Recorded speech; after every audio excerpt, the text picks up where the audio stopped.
Con su venia, diputado presidente. Hoy existe un hecho evidente. Las proyecciones que presentó el Ejecutivo para el ejercicio fiscal no son sostenibles. De hecho, ninguna de las proyecciones de esta administración han sido sostenibles, aunque no sea clase de economía. La realidad está en cada uno de los habitantes de este país. La justicia es la misma, la economía mundial es volátil, la justificación es la misma, la economía mundial que es volátil. Ocurrieron fenómenos que el gobierno no supo interpretar. Eso es un gran problema para este país. Pone en evidencia que quienes se dedicaron a hacer análisis con profesionalismo, se supone, en torno a la conducción de la economía, no hicieron su trabajo correctamente. ¿Qué es lo que debe hacer? ¿Qué debe de hacerse desde ahora?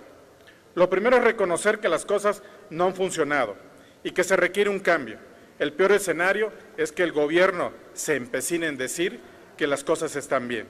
La situación a largo plazo no es mala, sino que nos digan que se debe a un entorno nuevamente volátil.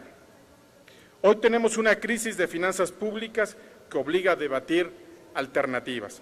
El PRD está dispuesto a trabajar y a poner en sus argumentos con honestidad sobre la mesa una demanda de gobierno que haga las cosas que necesita nuestro pueblo.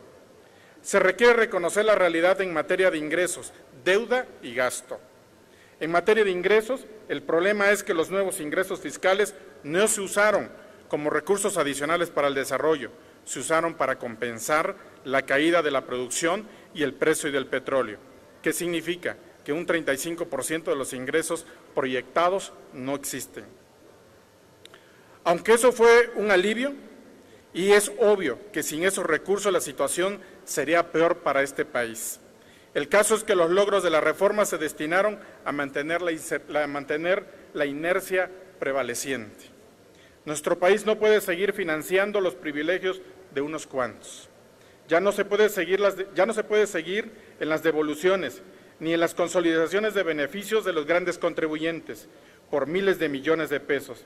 Eso no puede ser tolerado. Se requiere acordar reformas que reduzcan la discrecionalidad, los beneficios fiscales para las megaempresas, las personas más ricas de este país.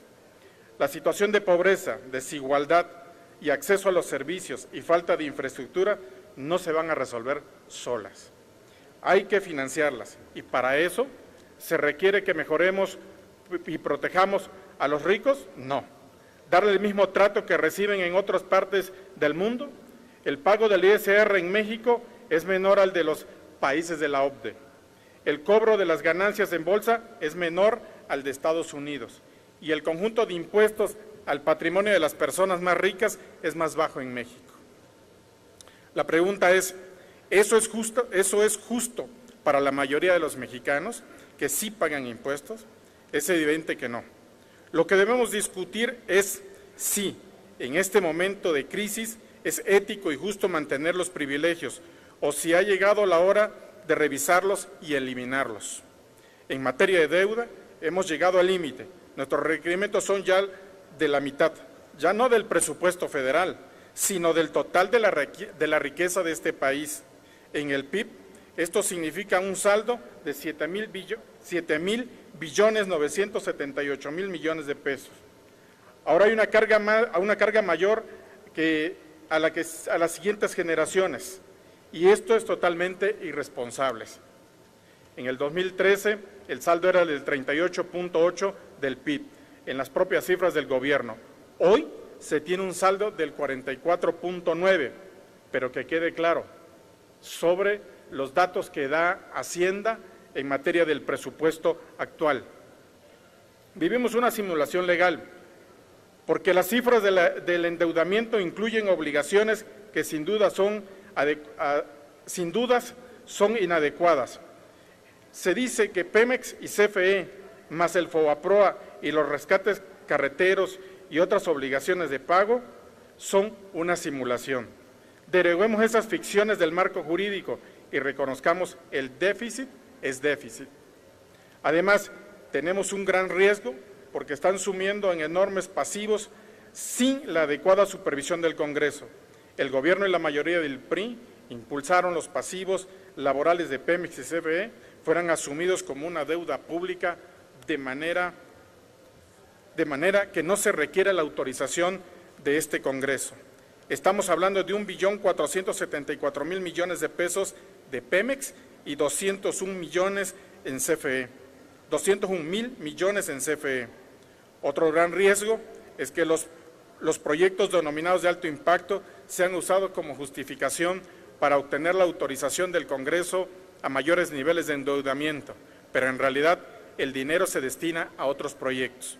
Para el ejercicio 2015 se autorizó un endeudamiento que debió de usarse para proyectos como el Tren México-Querétaro, el Túnel Emisor Oriente, pero todos sabemos lo que pasó allí. El ferrocarril fue cancelado por un escándalo de corrupción y que existieron problemas de ejecución en el Túnel Emisor Oriente.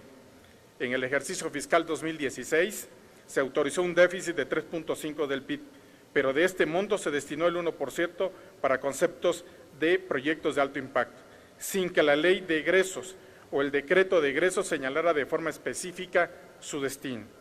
Lo que estamos señalando no es una hipótesis, es un hecho.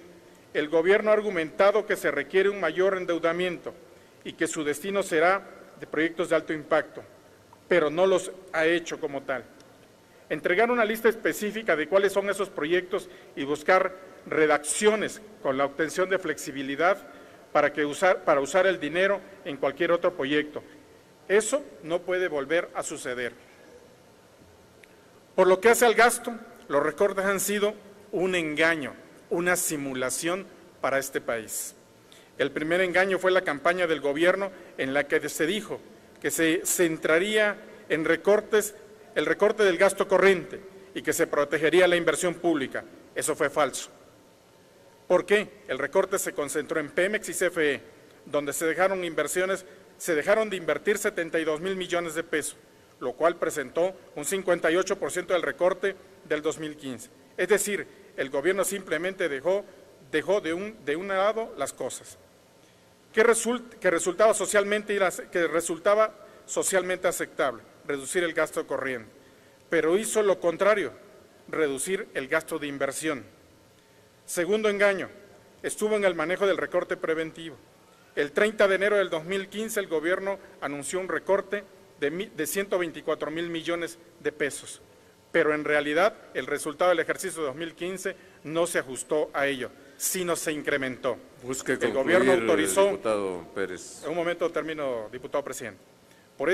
En el gobierno fue autorizado por esta Cámara de Diputados el ejercicio de gasto de 4.763 millones de pesos, pero en el cierre del 2015 el ejercicio fue en pagos de 4.891 millones de pesos. Esto implica 128.000 millones de pesos adicionales. ¿Qué proponemos? El PRD pide y que se hable claro y de frente. Pedimos cosas básicas para el debate. Pedimos que se elimine la simulación jurídica sobre el endeudamiento público. Pedimos que se incremente el déficit sin controles. Pedimos mayor transparencia, vigilancia en el asunto de los pasivos de Pemex y CFE. Pedimos que el déficit se destine a proyectos de alto impacto de infraestructura. En este periodo estamos solicitando que vengan las autoridades de la Secretaría de Hacienda para que de frente discutamos la reducción al presupuesto, si eso es lo que está planteando el gobierno federal. Le pedimos debatir alternativas para solucionar la debilidad de las finanzas públicas, pero no como un fin en sí mismo. México no tiene tiempo, necesitamos rescatarlo entre todos. México requiere de recursos para financiar el desarrollo y eso es incompatible con los privilegios de la élite. No nos interesa venir a denostar. Por supuesto que somos oposición y vamos a criticar los errores, pero no queremos encasillarnos en un diálogo sordo. Queremos que el gobierno reconozca que debemos impulsar acciones nuevas y planteamos que esa nueva ruta sea construida con acuerdos transparentes. Con ese ánimo, convocamos al gobierno a ratificar y a dejar de lado la idea de que un simple ajuste de gasto resolverá los problemas de fondo. Es hora de que el gobierno escuche el mensaje de la sociedad. Es hora de enfrentar la desigualdad, acabar con los privilegios y atender a la gente que es más humilde. Este es un momento en que la política económica debe verse obligada a una reorientación. Gracias, compañeros. Gracias, diputado Pérez.